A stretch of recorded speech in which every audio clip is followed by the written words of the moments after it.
everyone. Welcome to a brand new season of your favorite TV talk show, the CS Show, right here on NTV. This is every Wednesday night at 9:30 p.m. You know that season one was amazing, and this season even promises to be better. So do not worry. If you missed the main show, you can catch a repeat on Mondays at 1:30 p.m. in the afternoon. So make sure you're making it a day to always watch the CS show, that is the classy and the sassy show. This time around, you're going to be seeing a whole lot different things coming your way. Now, we are powerfully back, and this time, like I mentioned, it promises to be better. We're bringing you compelling content, interviews, and engaging conversations right here on this show. Now, I am Queen Classy, your host, and let me remind you that you can find us on social media, get interactive, and engage us on Facebook at the CS Show. That is, how you can contact us on social media. Also, I'm sure a number is displayed on your screen. You can, reach out onto the team, and then we can, collaborate and work together as well. So today I have been joined by two beautiful, intelligent, smart young ladies here with me, and we're going to be talking about womanhood. So most of the time, so it is actually gender centered, but if you're a man, do not go off, because this is the time you will understand the well-being of a woman. You will be understanding that assertion that, oh, I don't understand the woman. Women are difficult to understand. Please stay on, because today you are going to understand the woman that you are with. So yes, we're talking womanhood today on the CS show, and I get to introduce my guest right after this break.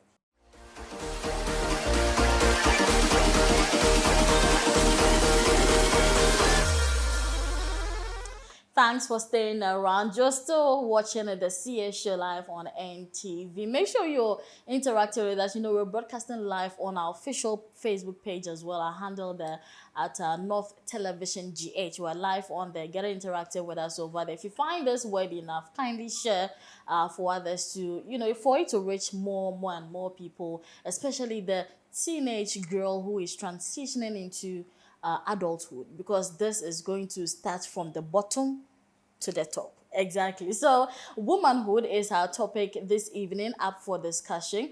And like I mentioned, my name is Queen Classy. On social media, find me Queen Classy or Queen Ruhia, whichever you want to search. Please do search. And then, before we move on, I want to say thank you to our production crew here.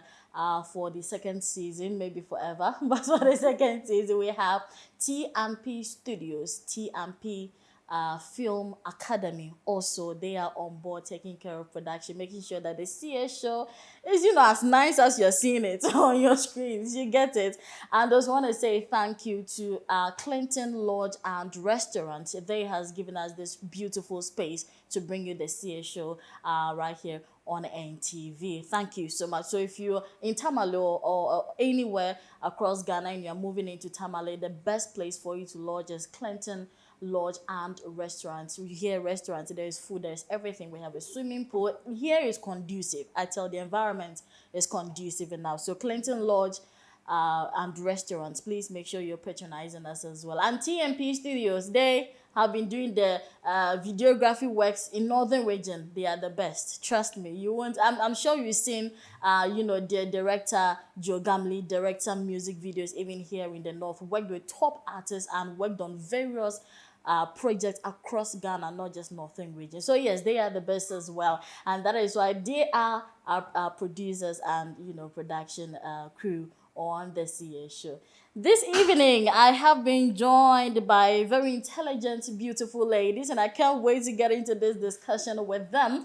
I have been joined by Blesla Kando. She is a youth advocate who works to improve the lives of young people and create positive change in their life. So when we talk about women empowerment, when we talk about gender equality, whatever that has to do with the young girl, this woman right here is a very passionate advocate towards the improvement of young women, especially in the Northern region. She is currently the health interest lead at NOSAC. Yes, if you know NOSAC, one of the leading non-governmental organizations in Ghana, and she is the health interest lead at NOSAC.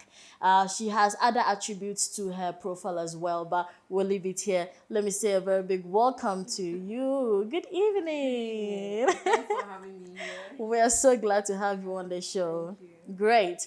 I have with me also another beautiful young woman. I've always said that, I'm always jealous of her. Her skin is so nice. Like, I'm like, what are you doing to maintain this?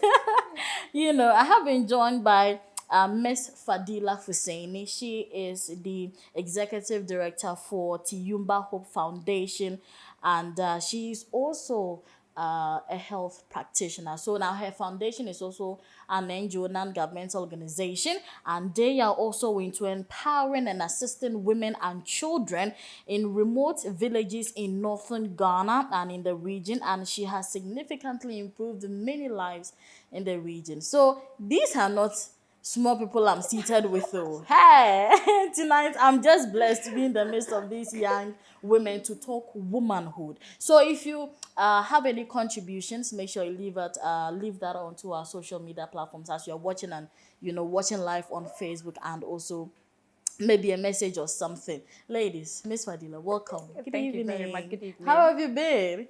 Great. I'm fine, but you are not new here. You are not new Yes. here. The first season you were a very active guest on the show. How does it feel to be back? It feels so good to Okay. be here. Yes. Okay. And thank you so much for having me once again. Thank you so much too for making your way here as well. So we're talking womanhood, one thing you both are passionate about. I attended a radio interview recently, I think less than a month ago, and I was asked, what I understand by womanhood. And I gave a very simple answer. I just told the host that I was like, what I know or understand by womanhood is an adult female. An adult female. When you say a woman, who is a woman? I just said an adult female. Yeah. I don't know, but what does womanhood or woman? Who is a woman? I'll start with you, Miss Fadila. Okay. Thank you very much. A wonderful good evening to you and also to your listeners out there. First of all, I think I would also come back to your definition of who a woman is. But a woman is something that is very broad in terms of talking about it. We have a woman and we also have a woman. It's not all women who are actually women. We have women who are still girls. Right. But a woman is somebody who is just a grown-up female adult. Okay. So you side with me somewhat. You Yes. just added a little ingredients to it and a spice to it, Yes. Interesting. So that is a woman for you. But let me come to you. What does a woman stand for you? Okay, so before I start, thank you again for having me, and good evening to your cherished viewers. Womanhood or being a woman is broad, but it's also very narrow, and it also depends on the culture or the context within which you are dealing with. So there is no clear-cut definition to say that this is who a woman is. Or there is no clear-cut qualities to say that if a woman possesses, or if someone possesses these qualities, it makes you a woman, because it's not straight jackets. But like you both have said, a woman is basically an adult female. And this is just one of the steps of womanhood. Let me put it that way, because earlier you mentioned womanhood, and being a woman, it's like being in the middle age bracket of the whole journey of womanhood. So it's just one of the steps throughout the whole journey of a female throughout her life cycle. Yeah. That's interesting. So this topic we'll be looking at from a teenager, right? Yeah. So a teenager transitioning into Adulthood, adulthood, yeah. That is womanhood, exactly. So there are 3 stages to womanhood. I mean, that is largely acceptable and recognized. Yeah. Now we have when you have the first monthly flow, your the menstrual cycle, that is one. Then also when you grow and you decide to get married, then there is childbirth and all of that. That is a process on its own. Then we have the menopause stage as well. Do you side with me? Do you side with all these stages of becoming a woman? Yeah, but then these have just highlighted some of the areas that are within these three broad stages. And so within the first stage, we mostly have the adolescent stage. And that is where the young girl is developing from being a girl into a young woman. Yeah. And so she would experience certain changes. It is not only menstruation, but there are other bodily changes and even emotional and psychological changes that a girl faces within that period. And this is usually from the ages of 10 to 19 years. Then we have when the adolescent girl is transitioning into adulthood, and that is from 20 to 45 or 50, depending on the individual, because usually menopause starts within that stage, between 45 to 50 years. But it also varies. It's an average.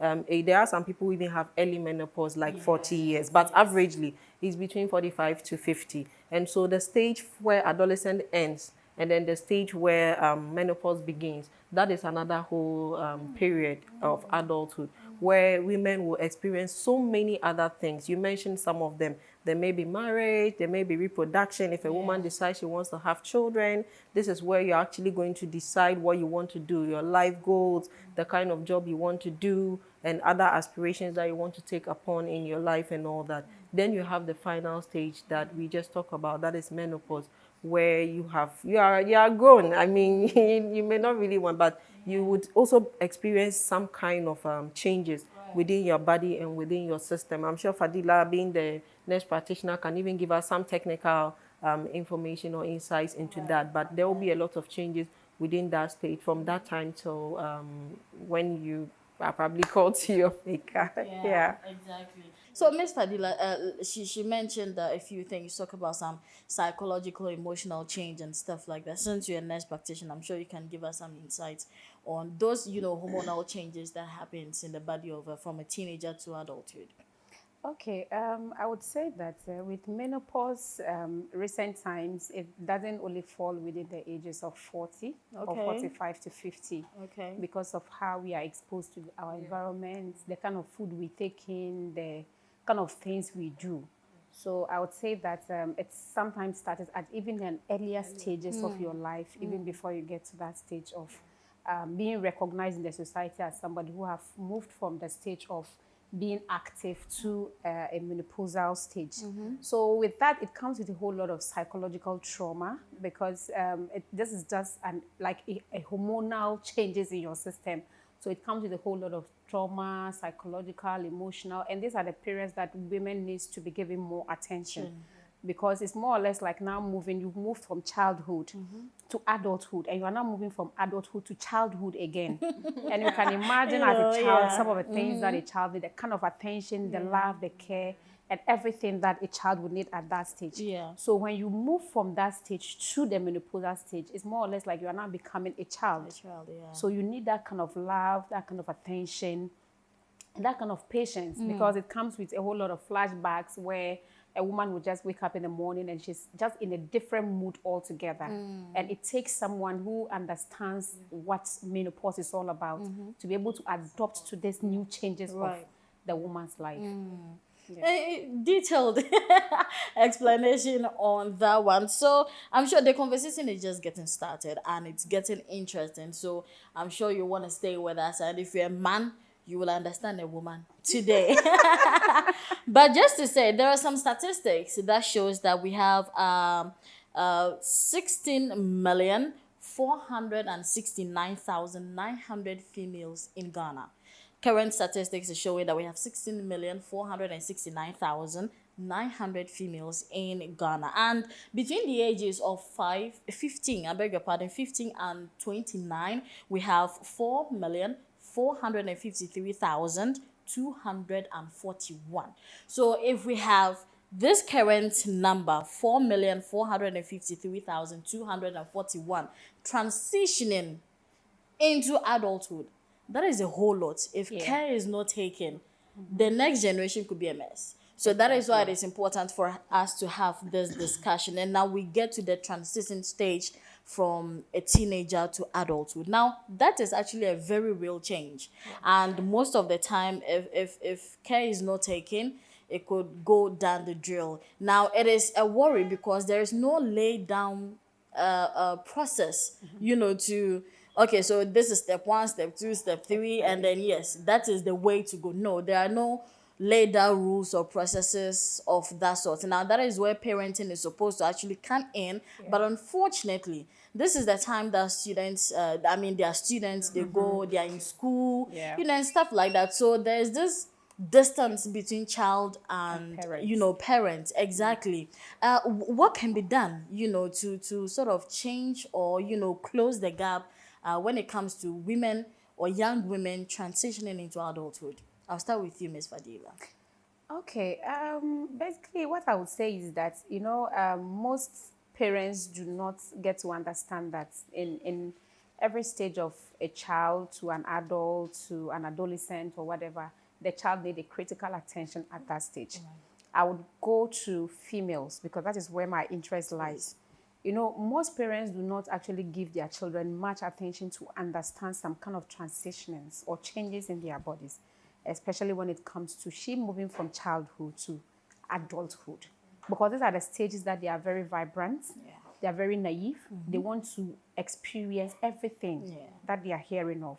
Especially that now we are so exposed to social media that we see a whole lot of things, whether good or bad. People just want to have an experience of what it takes to be like. And if you look at our current generation, you realize that a lot of young people are actually naive to even be adults at that stage. Right. So I would say that these are the stages that parents need to critically pay attention to their children. Because once you as a parent lose it within that stage, it's gone forever. Right. It's difficult to have it back. Because once the child is able to get that kind of exposure outside, get that kind of peer influence outside, it becomes a huge job for you as a parent to bring the child back on track. Yeah. And these are the difficult stages for every parent. Yeah. So I want to say that, every parent should see it as a responsibility. Initially when you asked who a woman was, I was telling you we have a woman and we have a woman. Right. It's not all women who are women. Right. We have women in categories. I think my boss lady have mentioned that.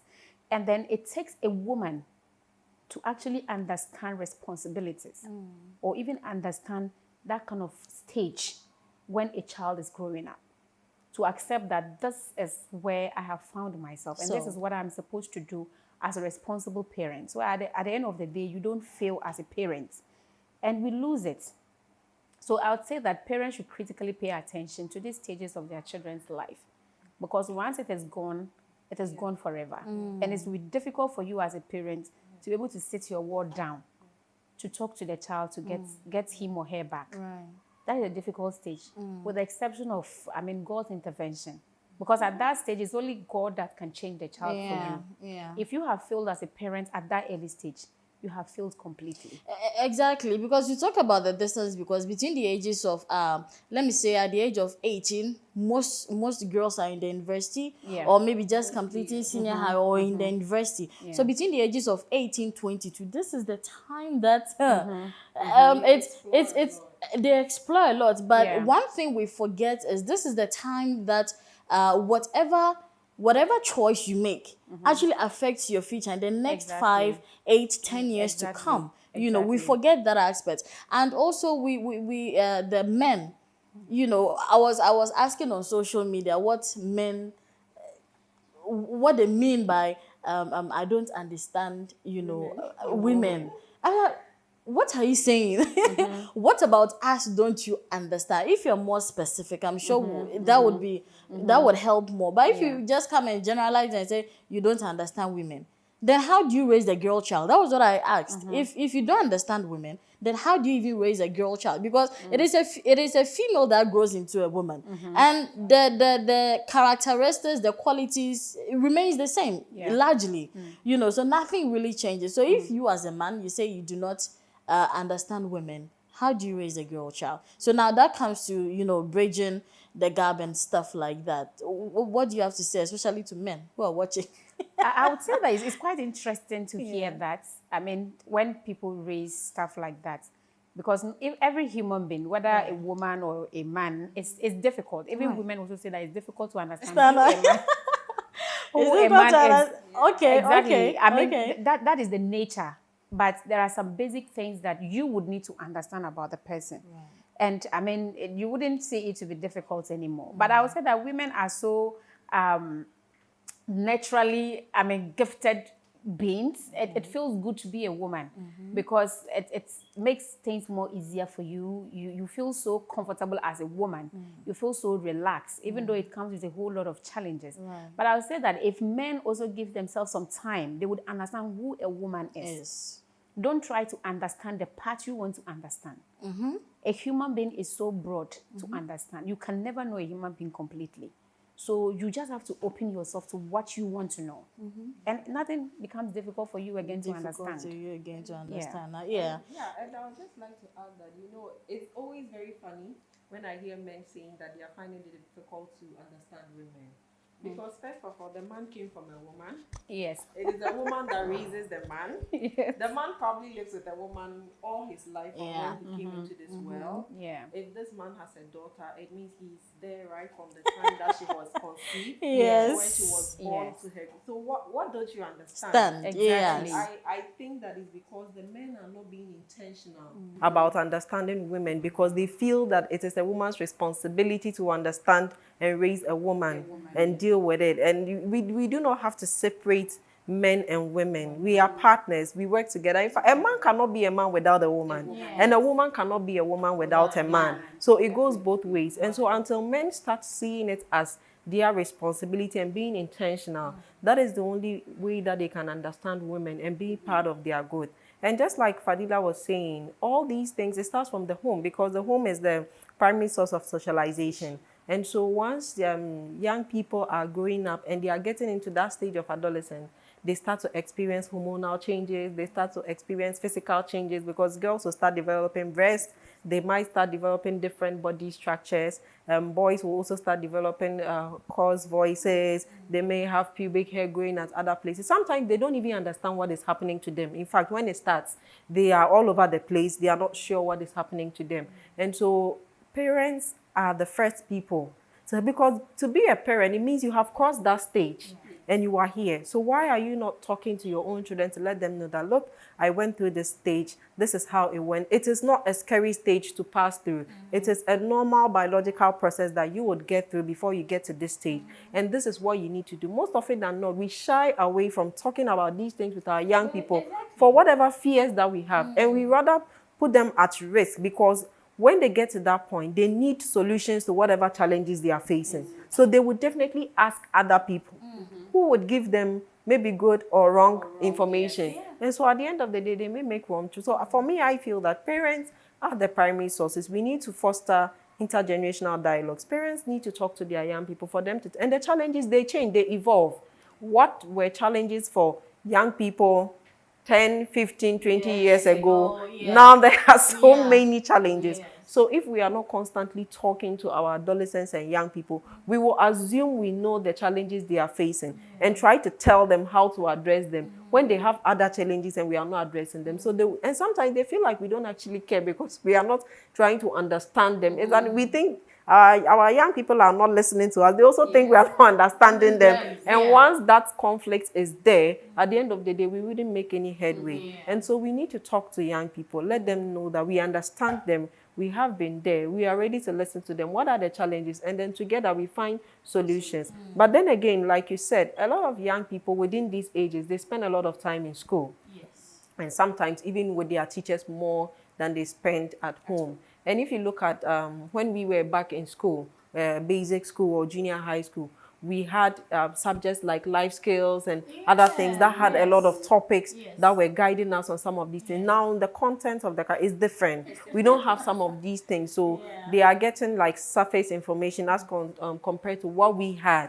And so that is the reason why a lot of organizations like NORSAC and other advocates, they keep pushing for reproductive health education in schools. It is not to say, when people hear reproductive health education, they get scared because they think that we are just going to talk about sex. We are going to teach young people how to have sex. They get so uncomfortable. And, a few years back, because of the whole thing around the comprehensive sexuality education guidelines and then some of the information that was out there on the internet, people just got worried and they got scared. But that was not what the whole thing was about. If you look at the proposals of reproductive health education, it starts from the whole journey of adolescence. It talks about things that are not related to sex, but are just related to the overall, physical, mental, and psychological development of a young person, helping them to understand the changes that are coming up within their body, helping them to understand who they are, what they are, to own their body,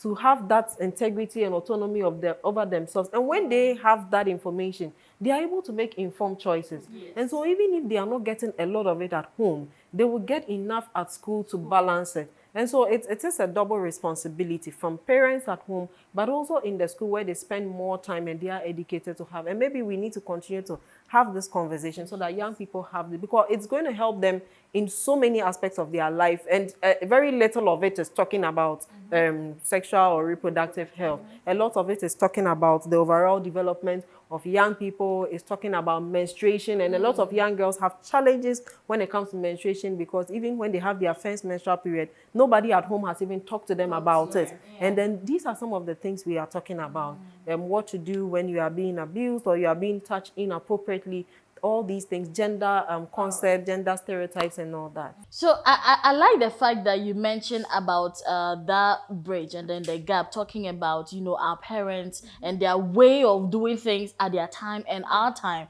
Like you said, most parents don't upgrade to the things that are happening at the moment. So now there's a lot of things happening. You can just go on the internet and then you fish out whatever information you need, good or bad, and most of the parents do not understand this, that you can just go somewhere and then find out whatever question or issues you have on the internet, but you have to upgrade. So they don't upgrade, and so it is difficult to understand from the side your word is coming from. And that is a problem. Miss Fadia, don't you think so? Yeah. Yeah, so I like the fact that, in your submissions, you mentioned that parents must upgrade in order to, understand the ways of our time, in order to fit in and then, be that supportive parents that they are to their wards. What do you have to add to that, Ms. Fadila? I want to say that it's quite interesting to nowadays hear parents still kind of living in those eras of not finding it so comfortable to set their children down to talk about sex, or even talk about their menstrual period, or even talk to the guys of the changes and development that will take place as soon as they move from some stage to some stage of their life. And it's very interesting because now social media is all over. We live in the world of globalization where, a whole lot of things is happening all over the world. We are all exposed to both positive and negative of the impact of social media and what it can do and the influence it has on us. So parents should move away from that kind of mind of, okay, it's not the best. Probably we still live in a way of our traditional beliefs or our religious ethics and all that stuff, but not also recognizing that this is even something that you should do as a parent, because it's all add up to why you are called a parent. Exactly. Because if you don't sit your child down to talk to the child about these things, trust me, the child is going to get it outside. And you know what the child is picking up. And we live in a curiosity world. Everybody wants to, experience something new. So once you hear something from your colleagues or even see it on social media, look at how fast TikTok is picking up, or has even picked up. It has picked up. And every young child, you see children on TikTok, so sometimes even creating content. Yes. You see children. At a stage you as an adult, you can't even do. You see a child doing creating a lot of things. So that should tell us that we have moved far away from where our parents was. Look at what is happening now. Our parents, as at their time, they were so open and used to rappers and all that stuff. But now we use sanitary pad. That should tell them that we have moved on. Things are changing. A lot of things have changed. Okay. So for that matter, we also have to accept it and change alongside. Otherwise, either social media or Google will train your child in a different direction. Because a lot of young people have even lost where they are coming from. They have lost tradition, they have lost culture, they have lost religion because of what they pick from social media. And Western influence. That is something that we can't run away from, like she said, because we are in the era of globalization and westernization. And once we are in this era, it means that we are adopting a lot of things and we can't pick and choose. So technology is something that is a Western culture, which we have adopted. But it comes with its pros and its cons. And so it is up to us to see fit to say that we are adapting it, but we are going to contextualize it based on our culture and our context in a way that will fit. But we need to have interest in it and not just box it all into one shell and say, this is bad. And that is sometimes the mistakes that parents do. But let's look at how we can engage with whatever it is and look at the best part of it. And also, as parents, we need to understand that earlier, Fadila mentioned, things are changing. Back then, a young girl would probably get to maybe 13 or 14 years or 15 years before she will experience her first menstrual period. Now, 8 years, girls are experiencing. 9 years, girls are getting pregnant. In fact, girls are getting pregnant at 9 years. And so if we are not understanding that things are changing, to say that I need to start talking to my daughter, my boy child at this age, and I think that I have to wait till they are 15 to talk to them. It means there will be a gap somewhere. And so it is not just about saying, oh, we know it. We know they will start their menses at this age, so we will wait till that time and talk to them. Let's also be current and say that, look, the world is changing. Girls are and boys are growing by 8 years, 9 years. It means I have to start talking to my child earlier so that that gap is not left there. Else, we will keep moving in different directions and not solving the problem. Exactly. I like the fact that I mentioned that because I had a friend whose younger sister had her menses very early. I think 10 or is it 11 years, and the father was so furious. He didn't understand, the cycle. I was like, your mother didn't tell me she had her own when she was 11, so how is it that your own, and use the elder sister, my friend as well as an example. So how is it that you are a bad child, you are and all of that. So you see, we all have lost it at some point because parents have forgotten that we now live in a society where anything and everything is possible. You can plan something today and the next hour it's right for you to eat. What goes in? How did it get there? What am I consuming? So a lot of things are changing because we are so exposed to a lot of dangers, a lot of environmental changes, a lot of chemicals and all that. Not to make it short, as a health practitioner, you get to meet a whole lot of young people coming to talk about family. Some people come for family planning. I was coming there. I was coming there to not to let you give out, let me say private conversations, but I just want you to share some experiences you've had, especially people come up to you and then we get so we'll get to that point. But now, having transitioned, from that stage to, adulthood. So now probably we are looking at between 22 and 26. That is what we're looking at this moment. What should a young girl at this level know, first off? I'll start with you, Ms. Fadila. Well, self-identification. This is a point you need to identify who you are. You don't have to lose it at that stage. If you identify the kind of person you are, who you are, you know where you are heading towards. But if you lose it from there, it's not in your, early 30s or late 30s that you'll be able to pick it up. Because by then, some would say it's too late. And somebody's too late is probably somebody's beginning. But to start it at the early stage would help you more. So self-identification is some of the things that a woman should know. Transitioned already into the adulthood. What of you? Like she said, you need to self-actualize at that stage. So just like she said, you're identifying who are you? Who am I? Who do I want to be? Earlier you talked about 5-10 years. At that stage, you should be making certain goals for yourself, certain goals for yourself. Yes, exactly. Where do I want to be in the next 5 years, in the next 10 years? If you have higher education as part of your plans, you'll be picking it and, okay, so what do I need to do to make sure that I get there? If you have marriage as part of your plans within that period, then you are preparing yourself alongside for that. And so you need to identify yourself, like she said, set goals for yourself. You need to have a growth mindset and be willing to learn.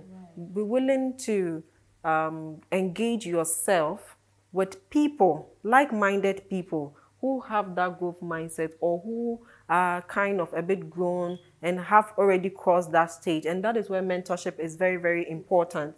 You need to align yourself with people that can help you grow, that can feed into it, that can hold your hand and guide you alongside as you set your goals and you are trying to go. You need to network and get yourself involved in groups or networks that can help you grow and develop yourself better. And that is what I believe a lot of us have missed in the past. I mentor girls, a lot of young girls, and when I'm mentoring them, I always tell them that if I had a mentor, if I had the opportunities that I don't think I'll be, I mean, some people try to say, oh, yeah, like she said, big boss, and I'm like, I'm not even where I wanted to be.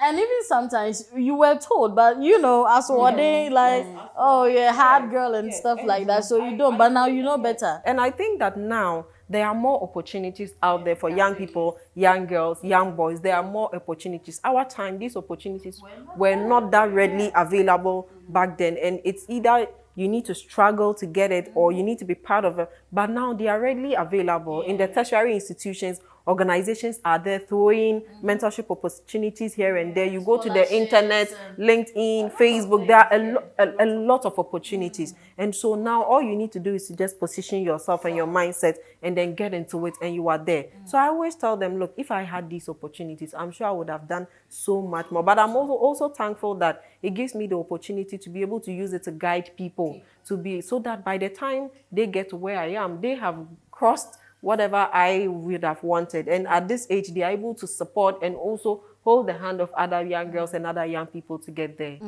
That's a very interesting submission right there. You're still watching the CS Show on TV with me, Miss Fadila and Madam, hey, Blessla.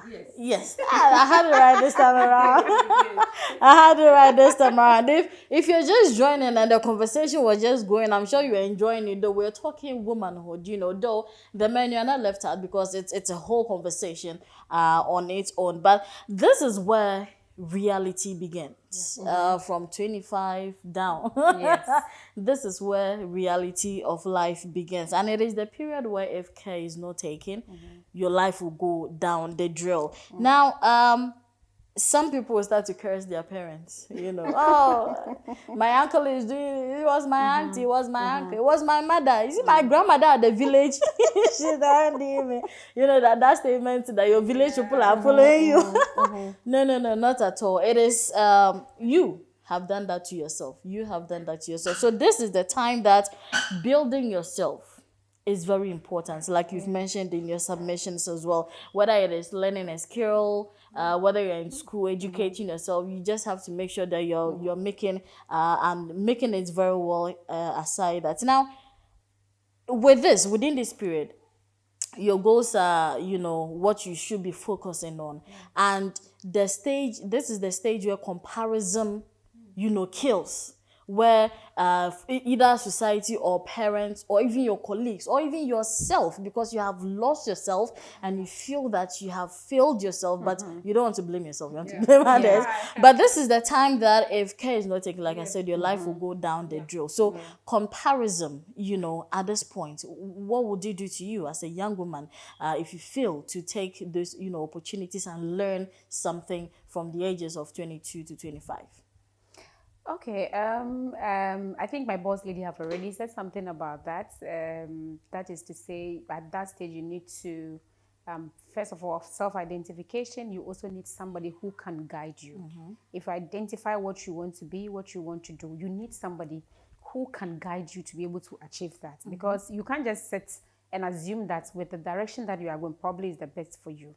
We all, as she said, as at the time some of us were growing up, we never had that. We never even had somebody you could walk to talk to guide you to take the right decision. But thankfully, we are so blessed because we still didn't lose it. We identified who we were then and what we wanted to be.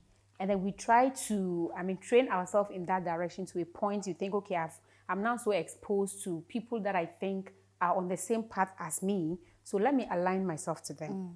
So this is a stage I would say that once you identify who you are, you need to look for a mentor, somebody who can guide you, someone who can give you that morale, somebody who can give you that spiritual guidance. In everything we do, you can never leave out God. Yeah. So that's the first thing you have to think about. And then you have to pick up everything seriously with so much commitment, determination, and effort. You can't just sit and want to be something and, you sleep overnight and then you become what you want to be. It takes a lot of struggles, a lot of, night, I don't know how I'm going to use it. Okay. You wake up at some certain odd hours in the night and then you are crying. You think a lot, you still ask yourself a whole lot of questions. Have I gotten to where I want to be? Have I achieved it? Have I been able to make something positive in the society? And at that stage, you are no more considered as a child. Yeah. You are assumed and considered as an adult. So society see you to think and reason like one. So for that matter, a lot of people, everybody is looking at you. And so once you feel at that stage, by taking the wrong decisions, making the wrong choices, then it becomes difficult for you to pick up. Some can easily pick up. Some, it will take them time to pick up. So this is a stage you don't have to joke with. You need to identify yourself. You need to align yourself to somebody who can guide you to achieve it. Okay. If you don't do that, then trust me, it will be difficult for you. Okay. All right. Yeah, and just to add to what Fadila said, there's this saying that the only person who fails is the one who gives up. And I like the fact that she was very real about some of the challenges that being a woman at that stage, because, oh man, we cry a lot. Look, we do. And it's something that, I'm always very open about the ugly parts with my mentees, because sometimes they see us and they feel that it's so easy. And that is where the comparison comes. So Fadila is doing it. Everything seems okay. Why am I not? Then they start to lose hope. Look, we need to let these girls know that it comes with a lot of challenges. It's not easy. But you don't give up. You will cry. You will wipe your face, and the next day you will go out there and try again. And that is it. That is the basic thing, for you not to give up, for you not to fail, for you to be positive-minded and know that, look, Sister Fadila has done it. I too can do it. It is not about comparing yourself, because how she did it, you might do it differently. But at the end of the day, you are also doing it. And that is important. Sometimes we need to think more about collaboration. What is Sister Fadila doing? Can I add something? Sometimes it's about, can I volunteer as part of an organization? I know, like, a lot of people are sometimes like, won't you set up an NGO? And I'm like, why? Because I'm like, I know a lot of amazing people that have organizations, and then I volunteer with a lot of them, and I think we are still making impact. It's fine if I one day feel like I'm at that point and I want to, but right now I feel like I'm not ready, but I still want to contribute, and I'll collaborate with other people, and we are getting there. So let's not get caught up in that thing of, because this person is there, I also have to be there, I have to do this. But try to get close. As young women, we need to get close to people who are within that stage. So we have our peers or our colleagues that we can learn from. Then we have our mentors, people who have passed through that before, that we can also learn from. And they would share with us the challenges and also the successes. So they are guiding us and holding our hands throughout it. And then we are also getting better. We need to develop positive mindsets, because like she said, there comes a lot of challenges within that period. And if you don't develop a positive mindset, in fact, you will break down. You would. There are a lot of things that people may say, a lot of things that people may do, but at the end of the day, you have to develop a positive mindset. And it's something that I always say, that every day, just try to tell yourself something nice. Like, we are always nice to people. Like, I will see you and I'm like, you are looking good. But how many times do I tell myself, hey, bless, you are looking good, Because we don't treat ourselves with the same kind of compassion and kindness that we treat others. But we need to do that, because if you do not feed yourself, then you don't have enough to be able to feed others. So you need to tell yourself you can do it. Because every day you are encouraging people and telling them, look, you can do it. But you are telling yourself, no, I can't do it. And as you talk negatively to yourself, it becomes who you are. So you need to challenge yourself. And like she said, just have your goals, align with positive-minded people and like-minded people, whether older or younger. Be able to identify people within your journey that are not serving your journey or your direction, and find a way of moving away from them to move closer to people, networks, organizations that you can learn from. Always upgrade yourself, learn. Try to know about what is going on, what is current, what is in the space. Create a niche for yourself. And sometimes that is the challenge a lot of us young people do. We want to be everywhere. We want to be part of everything. It is not possible. It is not possible. Create a niche. I want to be part of women empowerment. That is what I want to focus on and do things related to that field. You want to be part of youth, do things related. You want to do things around climate change, do things around. You can't be everywhere, so that you are focused and you are making impact. Then you are, so it makes it easier, because then I can be learning on upcoming trends in that field. But if I'm trying to catch up with everything, I will get exhausted, and it will look like I'm not doing anything. So you carve out a niche for yourself. Look out for people who are doing very well in that area, young and older people. Get close to them, follow them. Sometimes we don't use technology very well. We don't. We are on social media. There are a lot of people who are doing things in the areas that we have interest in. Are we following them? No. We are not following them. We are only following other things. But sometimes following them, when they put information out there, you read and you learn. Yes. You don't necessarily have to be engaging with them one-on-one. It's a process, but you can engage on their content to say, well, this is great, I've read this, nice. And as time goes on, look out for opportunities or pages that have content related to that, and you are learning. There are a lot of online courses, free ones. Look out for them related to those areas and take these online courses. If you want to learn a skill, do that. Just think of how you can keep upgrading yourself and making yourself better in that area, whilst also learning from other young people around you, other older people around you. And most importantly, like I said, don't give up. Don't give up. But this is the stage where we're not asking you to, go be chasing after men.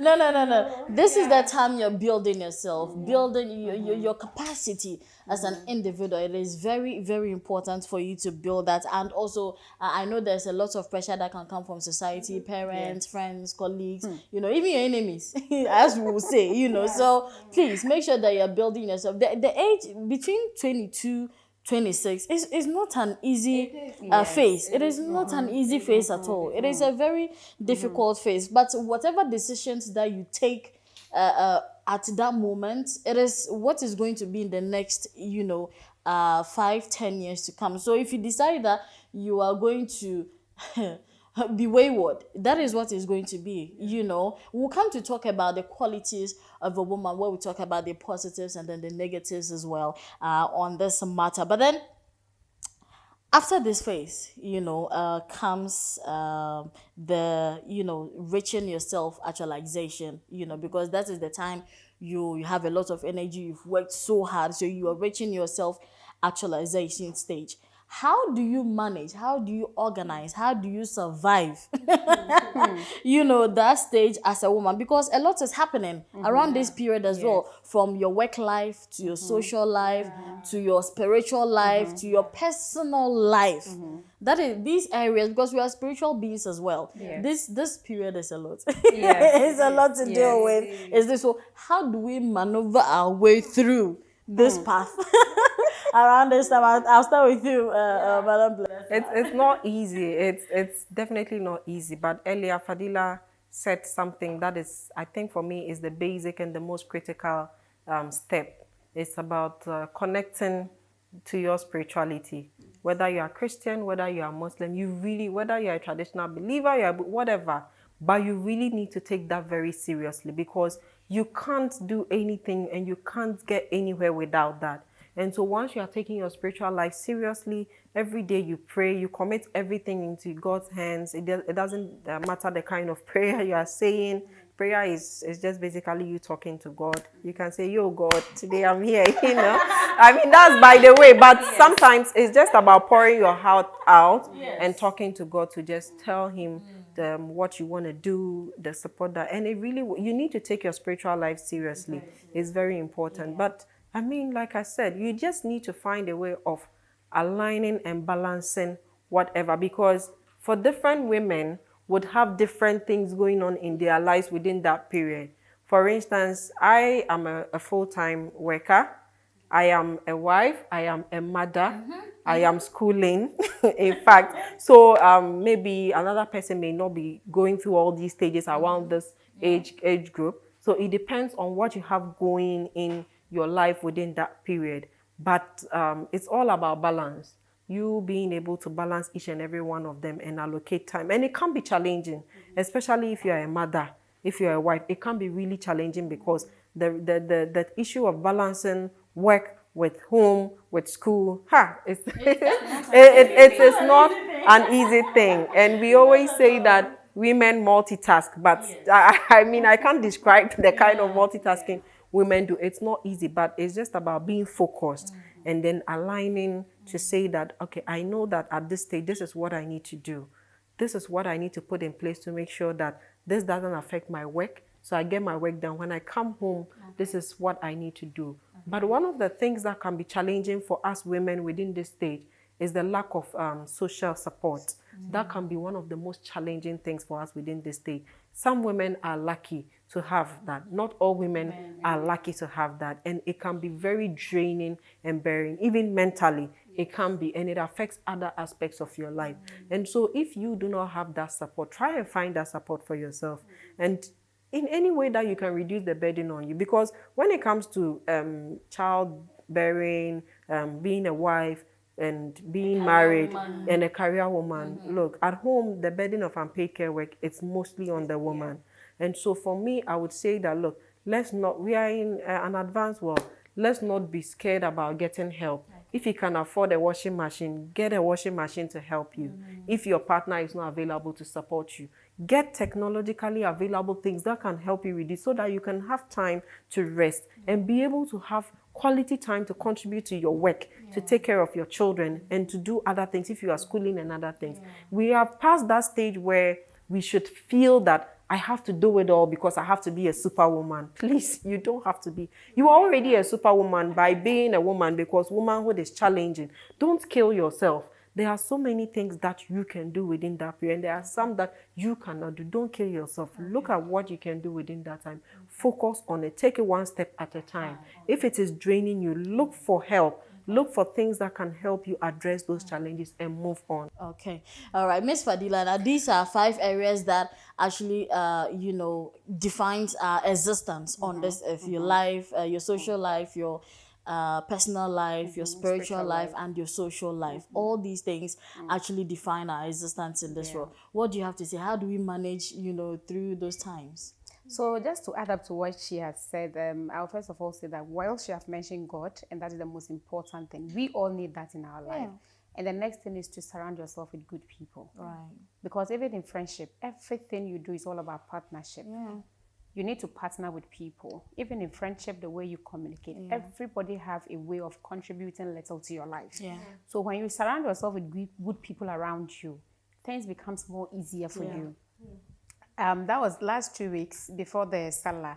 I was in Accra. I did everything I could not to go, but I still had to go because I had a contract with a company. And I had to shoot. And that day I went for lectures. I closed somewhere 4, and I had to catch up with last flight. And then when I got there, I had to shoot up to 2 a.m. in the morning. Wow. And the next morning, I had to come back to Tamale because I had an exams to write. And I also had to go for afternoon shifts. So it's all about it's all about having good people around you, having like-minded people around you, people who believe in you, people who believe in the dream you are living in, and they can contribute their part to you. So if you surround yourself with good people and with God in front, nothing is going to be impossible for you. If the mind is made up and is set, definitely you are getting there. And she made mention of something, comparison. That is the most important thing that sometimes we lose it as young people. You don't know the kind of challenges and struggles people go through to get to where they are. You don't just sleep, wake up, and then you are there. It comes with a whole lot of challenges. It comes with a whole lot of sleepless nights. Sometimes somebody will see you at some odd hour around 2 a.m. on online, WhatsApp, and the person is asking, do you sleep at all? And the simple thing is that something has to be done. You need to get the work done.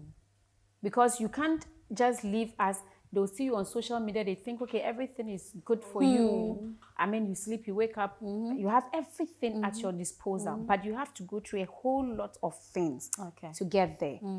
So it's about surrounding yourself with good people. It's about being respectful and set rules and discipline yourself. If you set rules for yourself, you are guided by the rules. You need to know where you should be, where you shouldn't be. Set boundaries, set lines. And when you do that, you have a clear direction. Yeah. You know, this is what I want to do. And then your focus and everything, your energy is channeled through that. But if you want to do everything, as she rightly mentioned, you end up crashing. Yeah. And then people would not see the fact that you have made so much effort to do this. The bad aspect always goes out. Yeah. But the good aspect and the sleepless night is not something that is on the limelight for people to see. Yeah. So, as I said, surround yourself with good people. Look, I love her so much. And then she's somebody that inspires me a lot. I mean, she's a blessing. Not just because she's called Blessla. But she's a blessing. I always call her blessed. And anytime I'm engaging with young people, I call her blessed because she's indeed a blessing to a lot of young people. Anytime I go to any place and I listen to her talk, I always tell myself something within me. This is a great woman. Yeah. And you don't know what she goes through behind the scene as a mother, as a wife, as a worker, as a student. No, she's here. She's here with her kids. Yes. In fact, I can't. So you see, that is a partnership. Yeah. Because she still have to play that role in everything. Yeah. She had to be here, she's here, and she's still playing the mother role. Right. It's a whole lot of things that people doesn't understand. Young people doesn't understand. I want to be like Madame Blessla. Do you know what she goes through? You should be ready. I want to be like Queen Classy. Do you know what she goes through? It's not about men. There are times you would consider a man. Yeah. Because if you want to be a virtuous woman, if you want to be an impactful woman, it goes beyond just being a woman. Yeah. It comes with a lot of things. Okay. You need to understand that. Okay. And you should know that the direction you are going is not going to be easy. Yeah. Definitely, there's going to be a lot of fire on your way. Challenges. But you need to stand your ground. Accept the challenges. And you can sail through. Okay. Otherwise, trust me. Otherwise, Otherwise, trust me. Okay, so the discussion is still ongoing. Womanhood is what we're talking about today on the CS Show. I'm with Miss Fadila Fusaini and Madame Blessla, who is working with NORSAC. And Miss Fadila is also the CEO and Executive Director for Tuyumba Hope Foundation. Thank you so much. Now, we have to go on a commercial break. When we come back, we get into some discussions to talk about the qualities, of a woman and womanhood. I would also get to know, how society, degrades, upgrades, and actually brings up a woman. Do stay with us. We'll be back right now.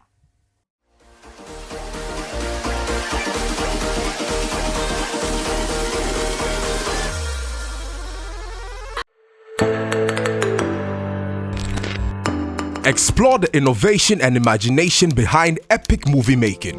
Apply for our training courses in filmmaking at TMP Film Academy, located at Tamale, Ward K. Our 6 months intensive training program will introduce you to directing, script writing, cinematography, photography, lighting, production sound, editing, graphic design, and many more.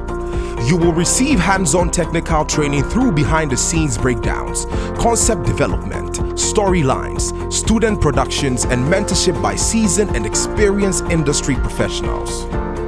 Enroll now. Pick up the admission forms for 100 Ghana cedis. For more enquiries, call or WhatsApp 050-486-8483 or 024-125-1400. TMP Film Academy, unearthing the creativity in you. Welcome back, everyone, from that quick commercial break. This is the CS Show, airing on NTV every Wednesday. Make sure you're catching us live. Make a date with us at 9:30 p.m. And if you miss the main show, the repeat is always available on Mondays at 1:30 p.m. right after N News at 1. You can follow us on social media. Get interactive with us on Facebook at North Television GH if you're watching on social media at the moment, or you can also follow us the show right on social media at the CS Show on Facebook. If you want to follow me, please do so on Facebook. And any other, social media handle, Queen Classy. If you don't get Queen Classy, search Queen Wuhia.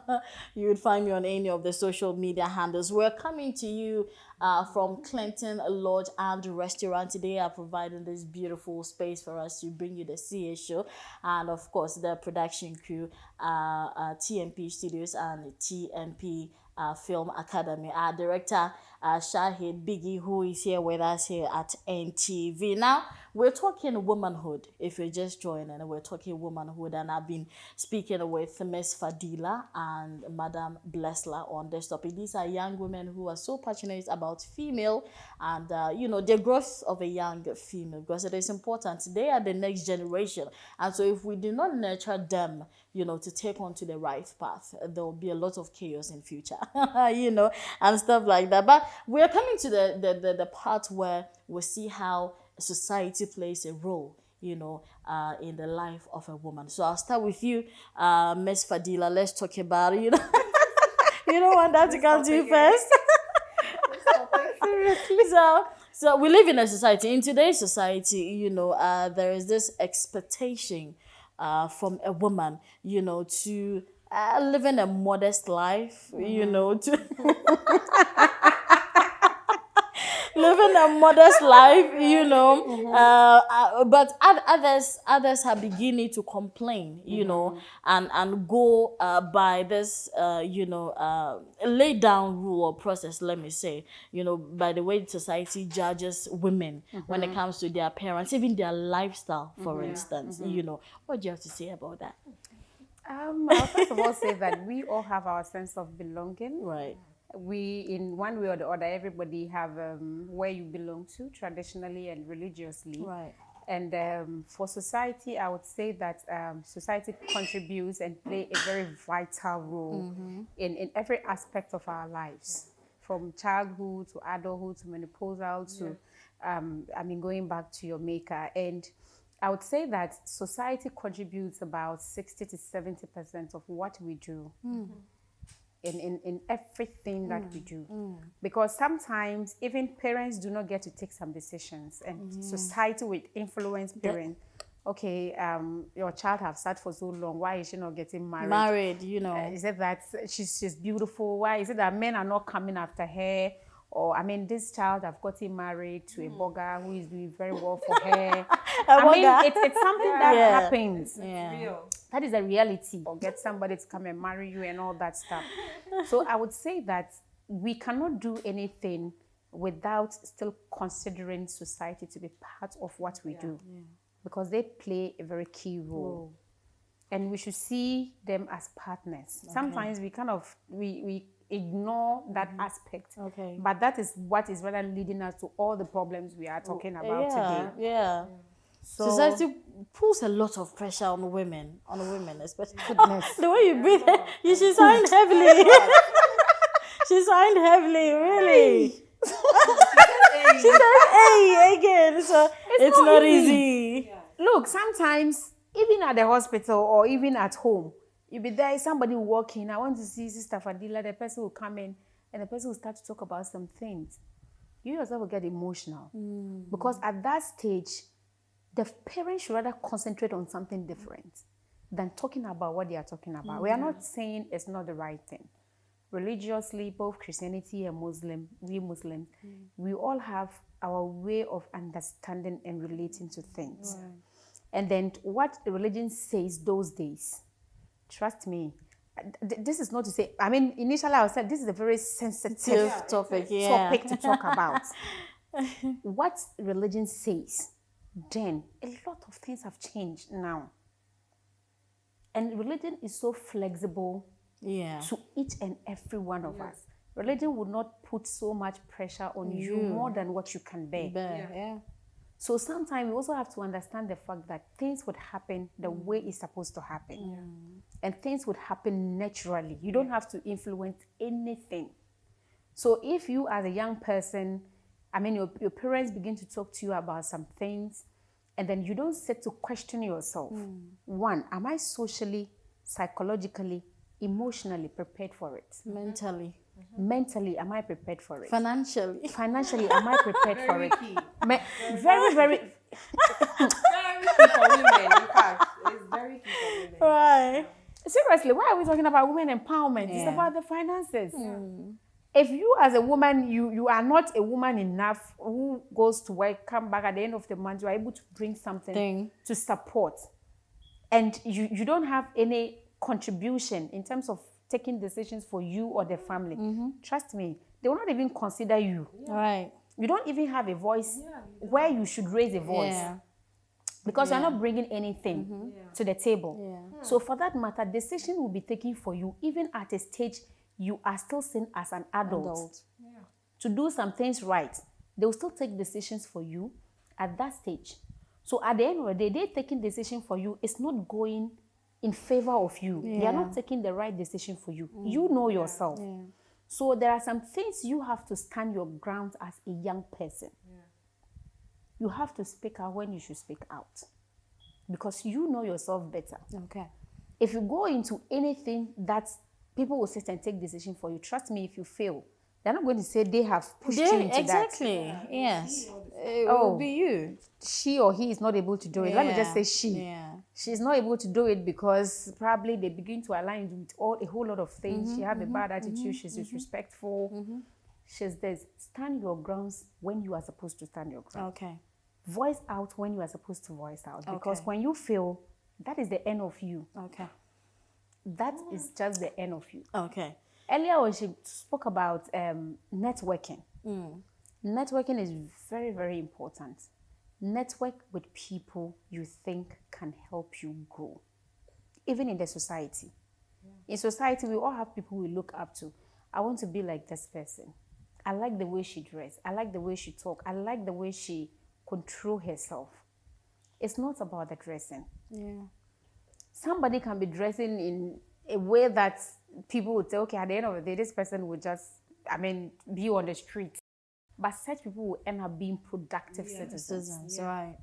And somebody would dress the way you want. Yeah. But at the end of the day, the person would not give you results. Yeah. So stand your ground. Okay. Speak out when you should. Okay. Have where your direction is. We all have sense of belonging. Okay. That one is a fact. Okay. But understand you and communicate with your parents because your parents are your partners. Yeah. I was telling some parents that at a stage that you are paying for your child's school fees, you are not just paying it for nothing. You are investing. Yeah. So as an investor, you have to be a very good investor because you are taking risk. So you have to do everything you can to make sure that the business succeeds. If it doesn't succeed, you have failed. You have failed, yeah. So if you are investing in your child, don't just see the person as your child. Whether she do this or she do that, it's none of my business. You are investing. So if the person become a productive citizen, the person become everybody's child. Yeah. But if the person fails, you it have is your failed as a parent. Yeah. Exactly. Exactly. So it's a very sensitive One. area to talk about. Okay. Let's take Madame Blessless, opinion on, the pressure society puts on women. Like Fadila said, it's really a sensitive area to talk about because bringing it down to our society and our context. And it's not just about the women, even the men.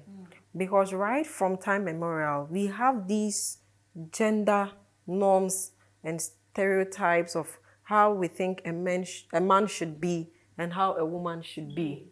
And it puts so much pressure. And forgive me to digress a bit. And I know a lot of men are watching, so I want them to know that though we are talking about women, we also fight for you. Yeah, we do. Yes, because We do. at the end of the day, society says a man has to be tough. Yeah. A man doesn't cry. A man is this. So it's the same kind of pressure they put on women. Yeah. A woman has to be soft. A woman has to be weak. A woman has to be this or that. And so when you don't fall within that bracket, you are seen to be a woman or a girl who is wayward or who is, and they start to frown upon you. People will call you names. We are in this era where we are empowering young women to talk.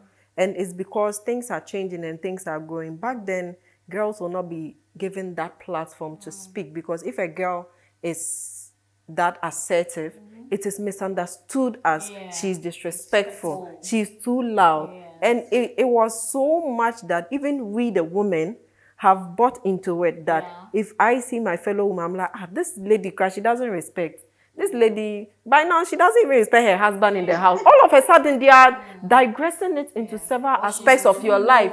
Yes. I attended a program where we were talking about the affirmative action bill, and we're talking about women. It was just last Wednesday, NOSAC organized it. And one of the participants shared a personal story because we were talking about these challenges. And she said, until she got to the final year of university, where she got the opportunity to network and become part of these growth opportunities, she herself did not believe that a woman should lead. Oh. Yes. So if she sees a woman leading, she's like, but you two, what are you going to do there, you know? So it's like that. So in the senior high schools and the tertiary, girls come, they want to vie for senior prefect SIT, and we are like, won't you go and sit down? Boys are vying, you know, that kind of thing. People think that a woman should always be supporting and not taking the lead role. And so it's like the man should be the presidential candidate and the woman should be the vice. The man should be the SIC president and the woman should be the vice. The man should be the NUCS president, the woman should be it because society has made us to believe that the woman's role is to support. Yes, the woman supports, but we are not saying that she cannot lead. Because for me personally, I believe that right from when you are born as a woman, as a girl, you start leading. Even at home, who leads is women. Because the roles that we play, everything that we do. And so I think that women, we are naturally born with leadership skills, but we do not get the opportunity to nurture them from childhood because we are being told to limit ourselves. But if women are given the opportunity, they are able to lead. And, you know, because of all these misconceptions of how a woman should be, when a woman doesn't fall within that box, people misunderstand her and they are forcing her to be within that box and they are limiting her. And sometimes out of fear, I mean, not everybody is able to push forward. I talked about giving up earlier. Sometimes you face those challenges and then you start to push back. You're like, Charlie, I'm a woman. Let me just fall back.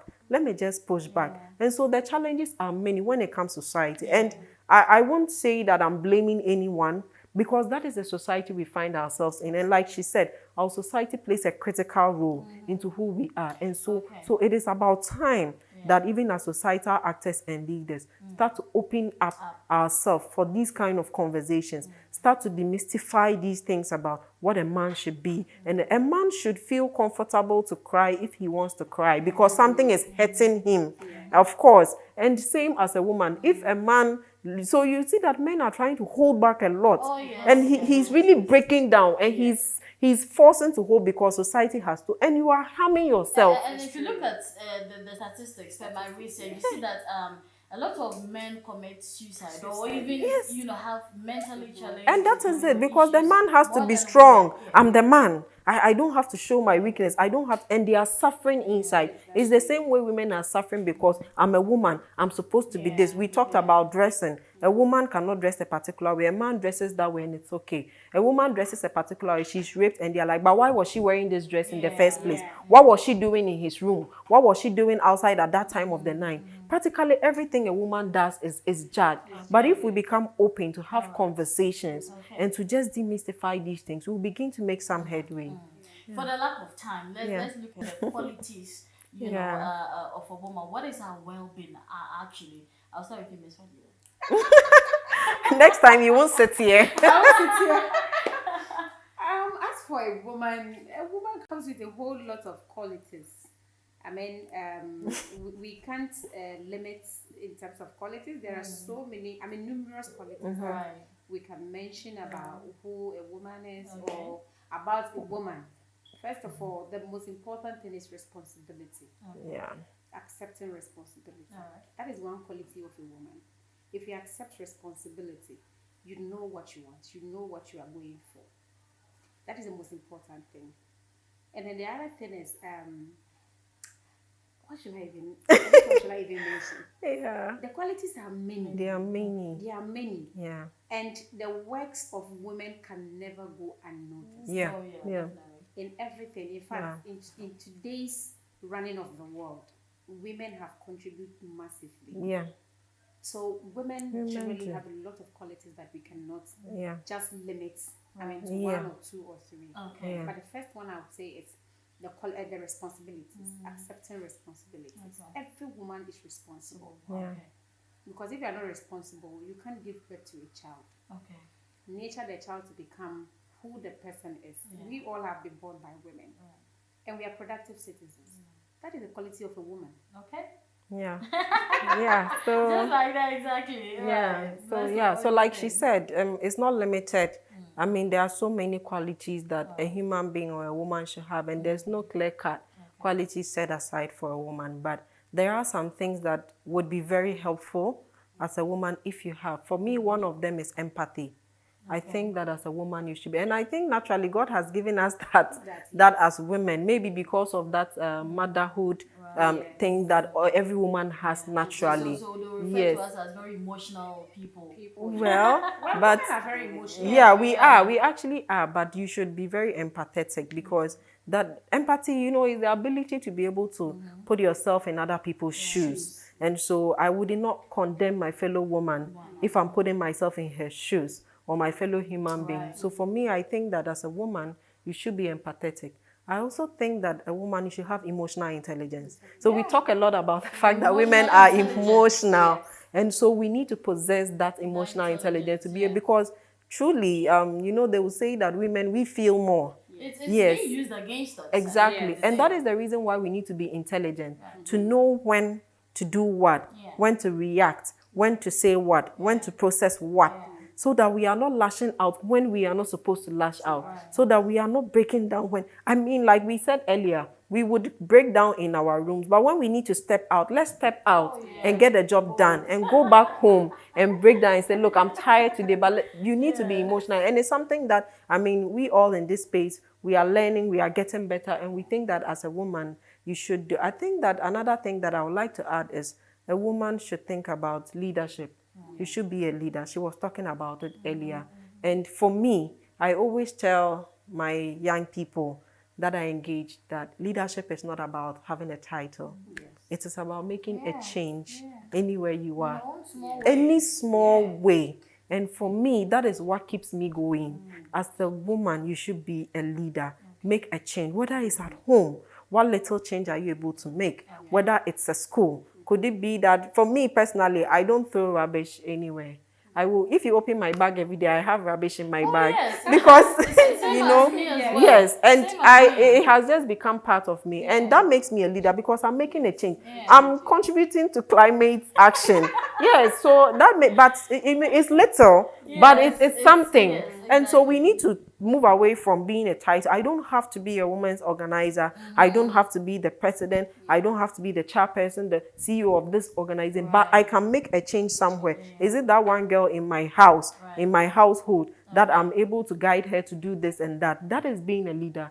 And, so I ask this because, you know, the men will usually question that, what do women bring to the table? oh, that conversation. What do women bring to the I table? think that should be a conversation for a whole episode. Yeah. But we're a lot more, you know, than that. I think. And also, this thing about, you know, I'm not sure, but Moesha Budon, she's a socialist. Now, sometimes she mentioned she was interviewed by, is it BBC or journalist or something like that, and she mentioned that females are girls in Ghana, because it was geographically you know, inclined, and she was like, we are sex objects, and I was like, what are you saying? You know, we are not. We are not at all. Men are sex objects as well, because you do it. Don't you? Because you do it. You know, so exactly. I mean, lastly, what words do you have, advice do you have for young people out there after we do this? So I would just say that just as we've said, womanhood is a whole journey of life that every girl, once you are born and you are female, you will go through that journey until when your maker calls you. But you have to be intentional about getting that journey right.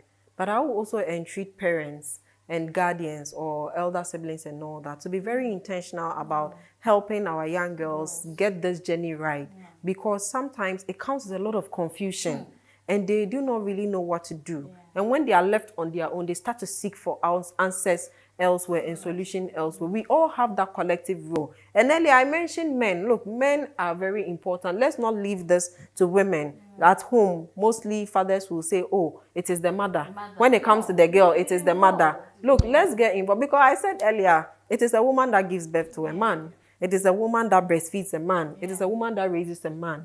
That man can also contribute to that woman or that girl to become someone. And it is a collective response. And at the end of the day, it is the man that will benefit from that woman being a better woman. So let's look at that. And at the end of the day, see that I will benefit from it. So let me, like she said, it's an investment. Let me invest in that young girl, because one day I will benefit. You marry. If you are marrying, it's a woman you are marrying. Whether if someone hasn't invested in his sister or his niece, and then you marry her, you will face challenges there. So we need to invest. And if every man takes that step to say that I will help and help them go and invest in them, and women are also doing this together, we are partners. Let's work together and make sure that we get this right. Okay, all right. Okay, so just to add up, I would say that parents should see their kids as their best friends. Yeah. Every parent should consider their children as best friends, rather than shying away from talking about some things topics, that are very important and crucial to their lives. And then as well, I want to say that we should move. I'm appealing. We should move away from the mentality that we have. I mean, what they experience. We now live in a world of technology, and a whole lot of things are happening. In fact, we don't even know the next minute of our life, what will be coming on. So it's good we serve as good parents in order to be able to produce productive citizens, productive and participative citizens. So that at the end of the day, everybody will consider the person as their child, not this child. Okay, so we also want to say a very big thank you to you and to your crew and NTV for giving us this opportunity to talk about this, because we need more of this to be discussed so that young people can learn and we can get that positive impact and change we want to see. A better society, a better world. Oh, and a better Ghana. And a better Ghana. Of course, we are one people at the end of the day. So this is, all we can bring for you for now on the CS show when we talk about womanhood. Miss Fadila Fusaini, she is the executive director and CEO of Tiyumba Hope Foundation. Why do I keep forgetting the hope? We always give us hope, so we have to always remember this part of it. She is the executive director of Tiyumba Hope Foundation, and she is a practicing nurse as well. And she has been spending years of her life trying to contribute to the lives of young women out there. Thank you so much for making time with us this evening on the CS show. And I also have Madam Blesla Kando, and she is the health interest lead. She is health. Am I saying it right? Correctly? Yes. Health interest lead at NORSAC, one of Ghana's leading non-governmental organization, and she has been here with us as well. Thank you so much for your inputs, ladies. Thank you so much. I want to say thank you to everyone on here who has been watching. Thank you to you. I'm sure that you may have picked a thing or two, and also thank you to our production crew, TMP Studios, TMP Film Academy. Thank you for coming through, and also to our director Shahid Bigi. He is the director of the show, and also to everyone, to Tofik Hidal, everyone that is on the CS show team. I want to say thank you to, and also thank you to Clinton Lodge and Restaurants for providing us with this platform to bring you the CS show. It's a very beautiful one. So if you're coming into Tamale, there's only one place where you can lodge and get comfortable. Your security is actually assured as well. Clinton Lodge and Restaurant is the safest place to be in Tamale. So if you come here, I'm sure their contacts will be displayed on the screens. You can also find them on social media, on Facebook at Clinton Lodge and Restaurant. TMP Studios, they're everywhere. Everywhere. I want to say thank you. Follow us on social media, on Facebook at North Television GH, also at the CS Show. My name has been Queen Classy. I'll see you next week, Wednesday, on another exciting episode. Take care.